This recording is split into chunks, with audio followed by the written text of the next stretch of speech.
ఉచిత బస్సు ప్రయాణంతో ఆర్థికంగా నష్టపోతున్న లక్షలాది మంది ఆటో డ్రైవర్లకు ఆదుకుంటామని హామీ ఇచ్చిన కాంగ్రెస్ సర్కార్ ఈ బడ్జెట్లోను కూడా మొండి చేయి చూపెట్టింది ఆటో డ్రైవర్లకు.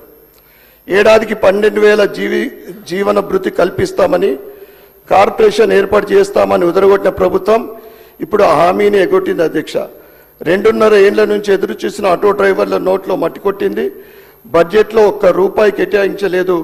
మహాలక్ష్మి ఉచిత బస్సు ప్రయాణంతో తమ బతుకులు రోడ్లో పడ్డాయని కిరాయిలు లేక వడ్డీలు కట్టి అనేక మంది దాదాపు 150 మంది ఆటో డ్రైవర్లు ఆత్మహత్య చేసుకున్నారు అధ్యక్ష. ప్రభుత్వం ఈ బడ్జెట్లో కనికరించకపోవడం నిజంగా చాలా దారుణం అధ్యక్ష. ప్రభుత్వం తక్షణమే ఆటో డ్రైవర్లకు సంక్షేమ బోర్డు ఏర్పాటు చేయాలని డిమాండ్ చేస్తూ, అలాగే రాష్ట్రంలో 6 లక్షల మంది ఆటో డ్రైవర్లకు ఆదుకోవాలని మీ ద్వారా ప్రభుత్వాన్ని కోరుతున్నాం అధ్యక్ష.